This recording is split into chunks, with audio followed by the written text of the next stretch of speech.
Assalamualaikum warahmatullahi wabarakatuh. Waalaikumsalam. Alhamdulillah Rabbil alamin, suci sakur wonten kangge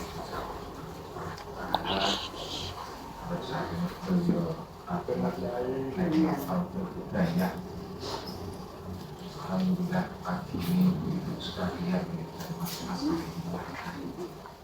sarawuh di sekolah hujan ini tentunya salah satu nikmat yang pagi ini sama-sama kita rasakan adalah satu kesehatan yang luar biasa.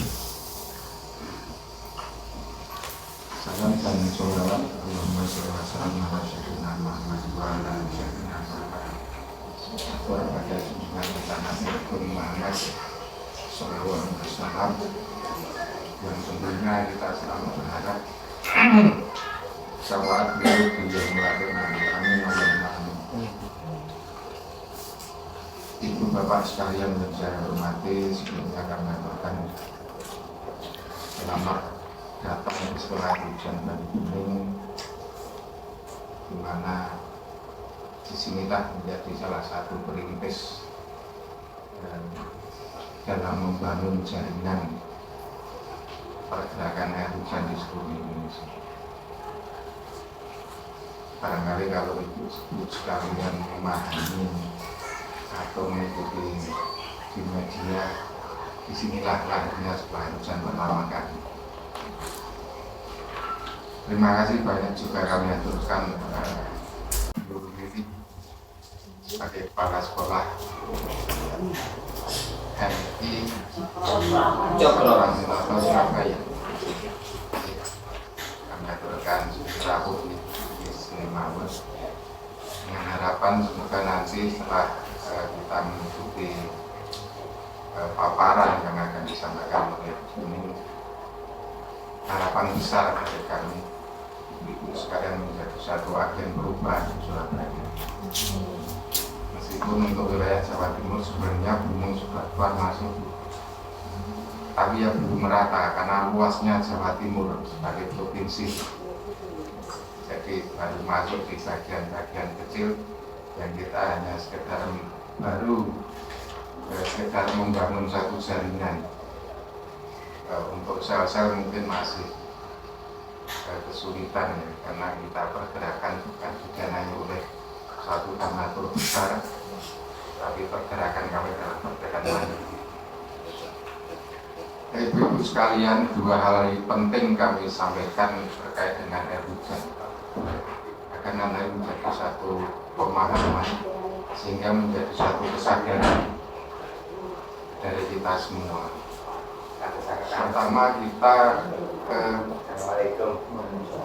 bergerak dalam dunia air hujan ini pertama kali kita menggunakan nilai-nilai spiritual. Monggo nanti dikasih ibu sekalian bapak-bapak. Dalam Al-Quran itu puluhan ayat, bahkan ratusan ayat berbicara tentang air hujan secara detail sebenarnya, sampai pada pemanfaatan air hujan itu.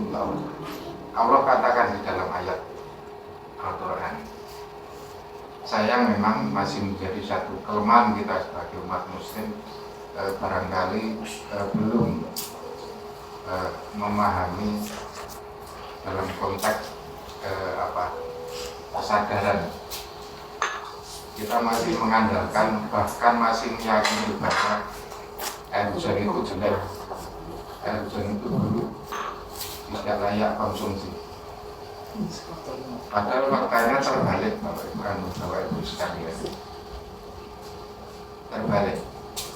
Di Banyubening itu berani mengatakan, mengkampanyekan air hujan tidak ada yang bisa mengalahkan dari kualitas. Dilawan dengan air apapun yang sumbernya dari air tanah, termasuk air kemasan sing menjadi kebanggaan masyarakat. Air hujan gak terkalahkan. Mensewu, ampun dibandingnya, kalah karo air Zam-Zam. Air Zam-Zam itu rasa ilahi. Jadi dalam konteks pergerakan kita tetap berpegang pada ayat-ayat Al-Quran yang harus kita sadari bersama Bapak sekalian. Kalau dirunut dari awal akan nanti menjadi satu pemahaman sehingga bisa membangun satu kesadaran paling tidak di lingkungan keluarga, teman, sahabat, atau mungkin lebih luas lagi ke daerah ibu-ibu, bapak-bapak sekalian. Pertama Allah menciptakan itu air. Kalau dirunut Allah menciptakan air, baru bumi, tumbuh-tumbuhan, hewan, terakhir manusia. Jadi kita ini boleh dibilang sebagai pendatang terakhir. Ampun kaget Bu, lebih paham sebenarnya daripada saya. Malaikat sempat protes pada Allah, ya Allah ya Rabb, kenapa engkau ciptakan manusia dan engkau turunkan ke bumi, sedangkan dia hanya akan membuat perusahaan.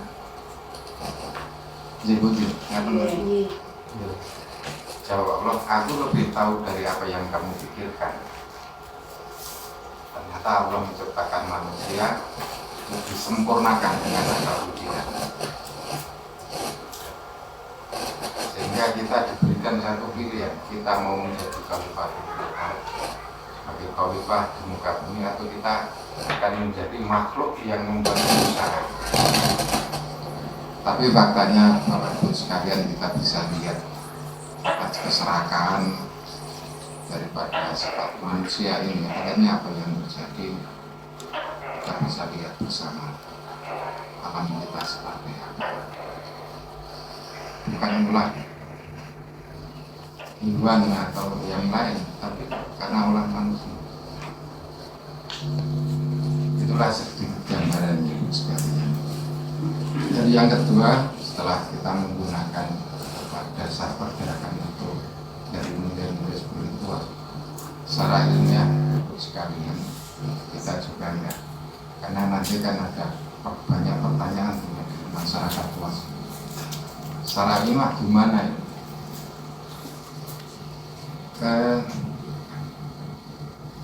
Kita banyak melibatkan teman-teman dari perguruan tinggi yang kebetulan dia punya kepedulian terhadap pergerakan kita. Akhirnya beliau ini bergabung. Dari sinilah beliau ini, karena dari teknik kimia, memberikan satu penjelasan, membongkar seperti apa fakta yang sebenarnya terkait dengan Indonesia. Dan itulah yang menjadi satu tambahan landasan pergerakan kita. Jadi jangan pernah berpikir bahwa hujan itu jelek, segala macam, hujan itu asam. Faktanya berbalik 180 derajat sekali. Itulah kenapa kita kencang sekalipun kita dalam keterbatasan dalam banyak hal, tapi kita tidak pernah merasa lelah untuk menyampaikan hal-hal ini pada masyarakat luas. Agar di dalam masyarakat ini terjadi satu pemikiran, pemahaman, dan kesadaran, sehingga bisa memanfaatkan atau dengan sadar mau memanfaatkan air hujan itu untuk kebutuhan konsumsi sehari-hari. Dari segi kualitas ibu sekalian jangan pernah dikhawatirkan. Jelas. Nanti dalam paparan ibu sekalian aku silakan barangkali muncul satu pertanyaan sampaikan ke kuning, sehingga menjadi satu pemahaman bersama, ada satu titik temu dalam memahami. Jangan beranggapan apa yang terjadi selama ini bahwa gara-gara air hujan terjadi banjir bandang, tanah longsor, segala macam. Akhirnya apa yang disalahkan air hujan? Akhirnya apa? Air hujan itu menjadi tersangka, terdakwa, dan terpidana. Akhirnya diusir. Kan gitu. Kalau hujan deras, bagaimana kita berpikir mengusir air ini bisa cepat pergi? Padahal ini satu langkah yang salah, satu pemikiran yang sangat fatal kesalahan. Yang harus kita pahami Bapak-Ibu sekalian, kondisi air tanah saat ini kita sudah masuk pada zona merah dari segi kualitas maupun kuantitas. Kita jangan pernah berpikir wah ini menjadi satu alternatif, jangan. Karena selama ini selalu berpikir bahwa masyarakat ini, wah kalau gitu air hujan bisa menjadi alternatif. Harusnya yang menjadi alternatif itu ya air-air yang lain.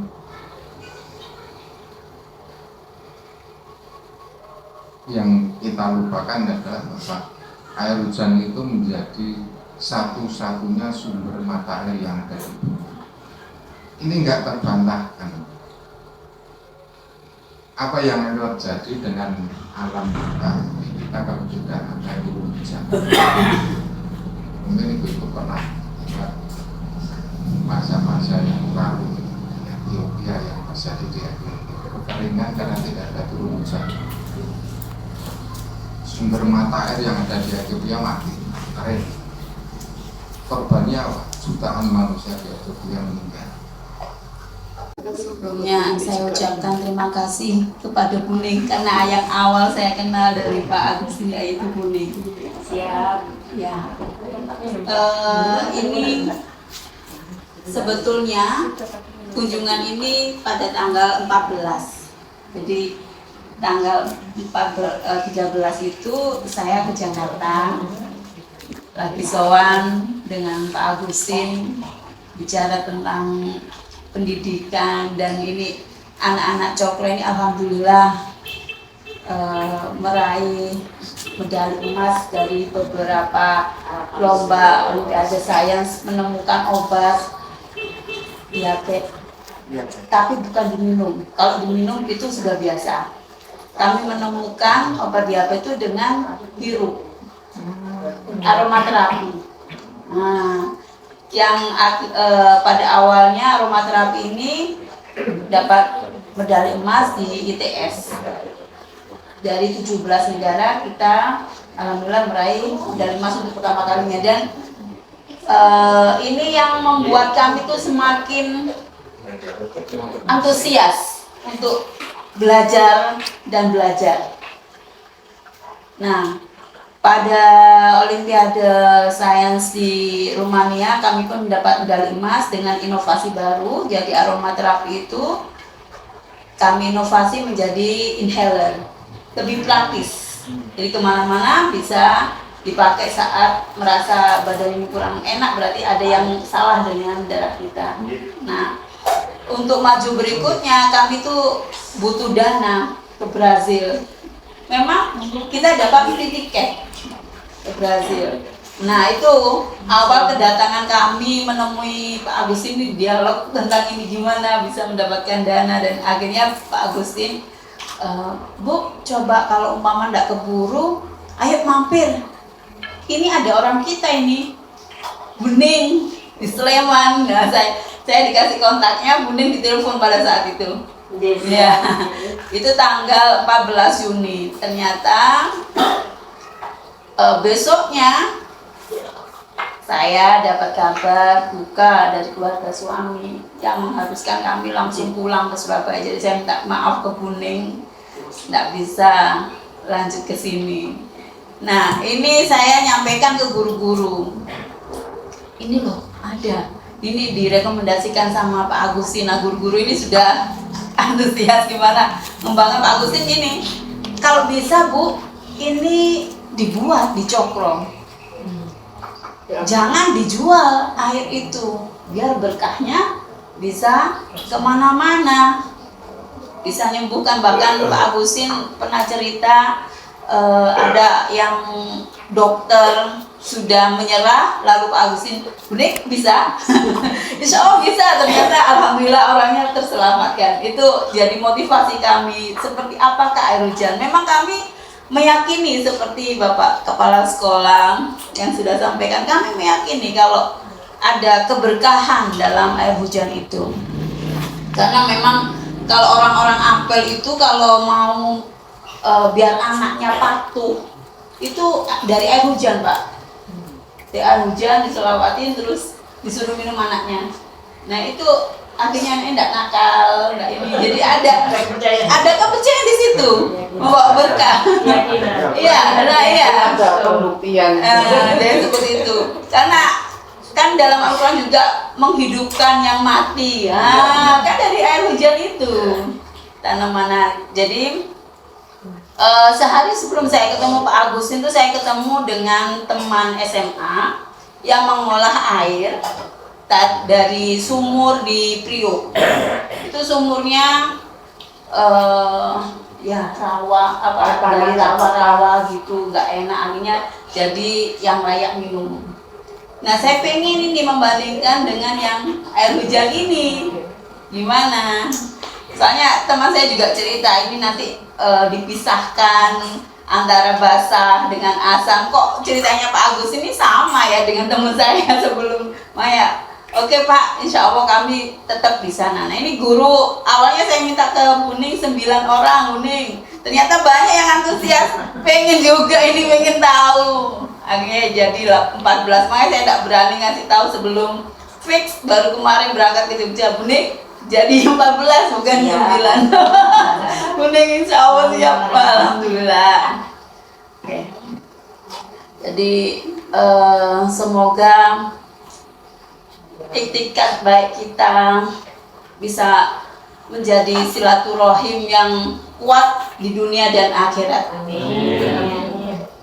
Berkah semua ilmunya, bermanfaat kepada semua umat, dan semoga kita bisa membangun bangsa ini menjadi bangsa yang lebih baik, generasi-generasi yang bisa memanfaatkan alamnya, bukan hanya menjual. Selama ini kan kita menjual alam. Kalau bisa jangan. Jadi alam ini diciptakan sama Allah sebagian dari surga kan. Indonesia ini bagian kecil, cuplikan surga yang dititipkan di dunia ini. Itu Indonesia. Ya, kita manfaatkan sebaik mungkin tanpa merusaknya, dan kita bisa mendidik semua generasi yang ada menjadi generasi yang peduli pada lingkungan. Itu saja sambutan saya. Saya ini orangnya semangatnya 45 Pak. Meskipun saya itu sudah seharusnya 50 ke atas ini, tapi geloranya untuk anak-anak ini terus. Ya, gitu aja sambutan saya mewakili dari kepala madrasah kami. Terima kasih atas semuanya. Ini suguhannya pagi-pagi enak Ibu. Teh anget loh enak. Terima kasih atas semuanya, atas ilmunya yang kita bagikan bersama. Assalamualaikum warahmatullahi wabarakatuh. Waalaikumsalam warahmatullahi wabarakatuh. Terima kasih.